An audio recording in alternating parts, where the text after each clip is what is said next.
السلام علیکم ورحمۃ اللہ وبرکاتہ۔ دنیا کے بارے میں ایک حدیث بیان کی گئی ہے اور وہ حدیث یہ ہے، حضرت عبداللہ بن مسعود رضی اللہ عنہ فرماتے ہیں کہ تم میں سے ہر ایک مہمان ہے، اس کا مال عاریت ادھار ہے، اور مہمان یعنی انسان اس دنیا سے جانے والا ہے، اور عاریت کی چیز اس کے مالک کو لوٹانی پڑے گی۔ جب ہم کسی سے کوئی چیز ادھار لیتے ہیں تو اس کے مالک تک اس کی چیز کو واپس کرنا ہی ہوتا ہے، اس کا مالک اس کو نہیں چھوڑتا۔ جب ہم کسی سے کچھ پیسے ادھار لیتے ہیں تو اس کو دینے پڑتے ہیں۔ اسی طرح دنیا کی جتنی بھی چیزیں ہیں یہ سب عاریت کے اندر داخل ہیں، ہمارے پاس ادھار ہیں، امانت کے طور پر ہیں۔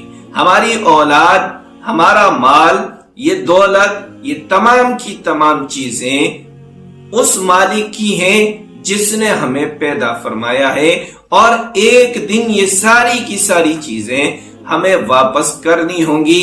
جس دن ہماری روح قبض کر لی جائے گی اس دن ہر چیز کو اللہ رب العزت کو واپس کرنا ہوگا۔ یہی چیز عاریت ہے۔ یہ دنیا ہمارے لیے ہمیشہ رہنے کی جگہ نہیں ہے، بلکہ یہاں پر اعمال کرنے کے لیے اللہ نے ہمیں بھیجا ہے۔ اگر ہم اچھے اعمال کرتے ہیں تو اللہ اس کا ہمیں بدلہ عطا فرماتا ہے، اور برے کرتے ہیں تب بھی اس کا بدلہ عطا فرماتا ہے۔ اچھے والوں کو اچھا بدلہ ملتا ہے اور برا کرنے والوں کو برا بدلہ دیا جائے گا۔ اگلی حدیث شریف کے اندر رسول اللہ صلی اللہ علیہ وسلم نے ایک مرتبہ فرمایا، کیا میں تمہیں بہترین صدقہ نہ بتاؤں؟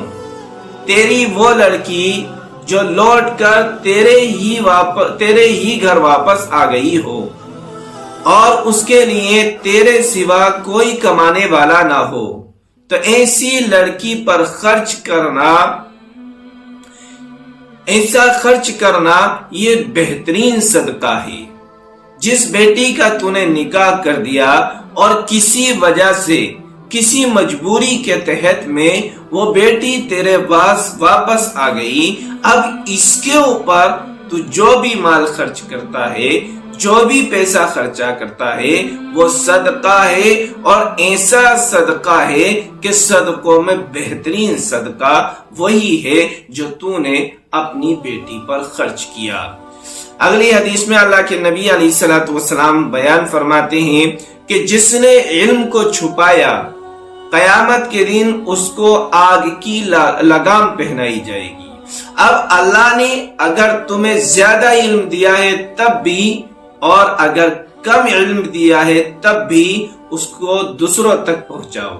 اگر تم اس علم کو چھپائے رکھے اور اپنے اندر سے اس علم کو ظاہر ہی نہ کیا، اپنے اندر سیکھا اور علم خوب اکٹھا کیا لیکن دوسروں تک نہ پہنچایا، تو یاد رکھیے کہ اللہ کے نبی علیہ الصلوۃ والسلام کی اس سخت وعید سے نہیں بچ سکتے۔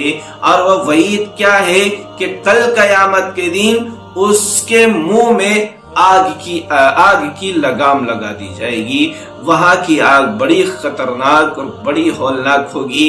جب دنیا کی آگ اتنی خطرناک ہے کہ انسان گرمی کے موسم میں اس کے قریب بھی جانا پسند نہیں کرتا، اور وہاں کی آگ تو 70 گنا زیادہ ہے اس دنیا کی آگ سے۔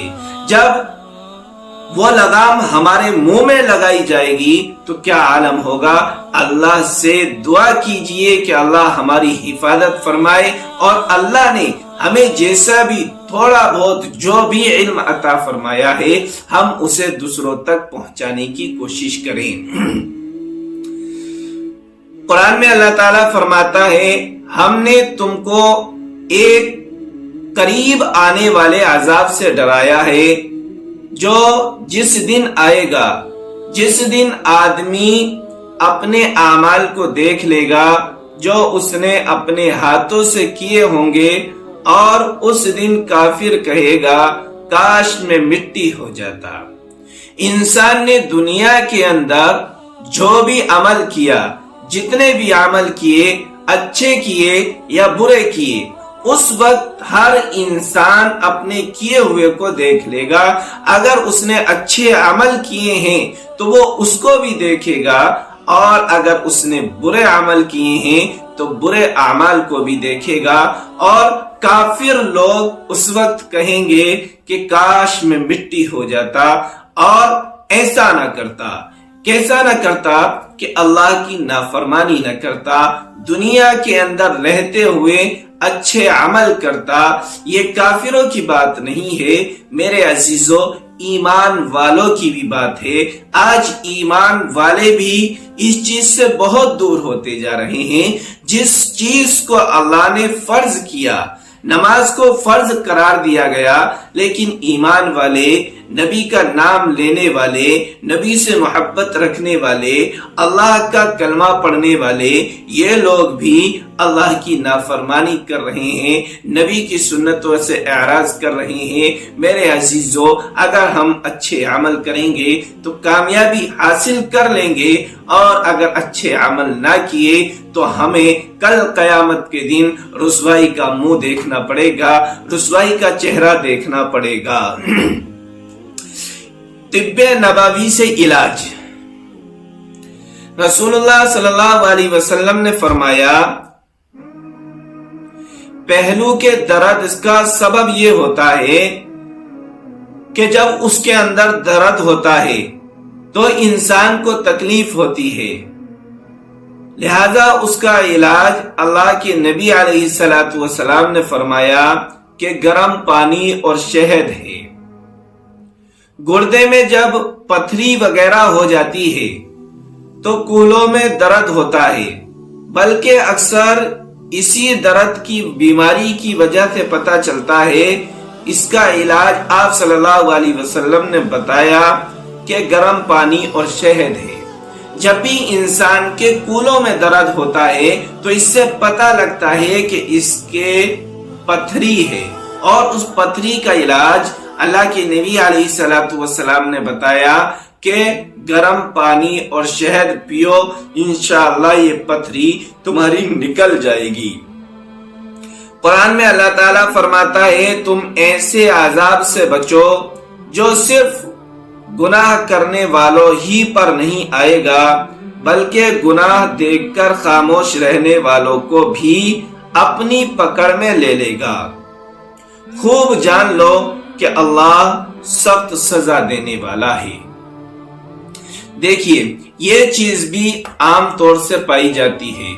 ایک تو گناہ وہ ہے جو انسان خود کرتا ہے، تو اس کی سزا اللہ کے ہاں ملے گی، اور ایک گناہ وہ ہے کہ انسان دیکھ رہا ہے کہ اس کے ساتھ ناانصافی ہو رہی ہے، اس کے ساتھ ظلم ہو رہا ہے، لیکن خاموشی سے دیکھ رہا ہے، تو دیکھنے والا بھی ظلم کرنے والے کی طرح ہے۔ اس پر بھی کل قیامت کے دن پکڑ ہوگی، اور جو سزا اس کو دی جائے گی جو ظلم کر رہا ہے، اس کو بھی دیکھنے والے کو بھی ملے گی۔ میرے عزیزو، دنیا کے اندر رہتے ہوئے ہمیں اچھے عمل کرنے ہیں، انصاف کے ساتھ زندگی گزارنی ہے، نا انصافی کسی کے ساتھ نہیں کرنی ہے۔ اگر اچھا ہے تو اچھا کہو، اور اگر برا ہے تو برا کہو، اپنی زبان میں خاموشی اختیار نہ کرو۔ اگر کوئی انسان اچھا نظر آتا ہے، اس کے کام اچھے نظر آتے ہیں، تو اس کی اچھائی کو بیان کرو، نہ کہ اس کی برائی کو بیان کرو۔ اور اگر کوئی آدمی برا ہے تو اس کی برائی کو بیان کرو، بلکہ خاموش نہ رہو۔ جب تمہیں کسی فیصلے کے لیے بلا لیا جائے کہ بھائی اس آدمی کی فیصلہ کرانا ہے، تو چہرہ دیکھ کر بات نہ کرو، بلکہ حق کے ساتھ، انصاف کے ساتھ بات کرو، جیسا کہ اللہ نے حکم دیا ہے اور تم کو حاکم بنا دیا گیا، فیصلے کے لیے تم کو متعین کر لیا گیا، تو حق کے ساتھ اللہ کو حاضر اور ناظر جان کر فیصلہ کرو، کسی کے ساتھ میں نا انصافی نہ کرو۔ میرے عزیزو، اگر تم ایسا کرتے ہو، کسی کے ساتھ نا انصافی کرتے ہو، تو اللہ تمہاری دنیا اور آخرت دونوں تباہ اور برباد کر دے گا۔ اللہ عمل کی توفیق عطا فرمائے۔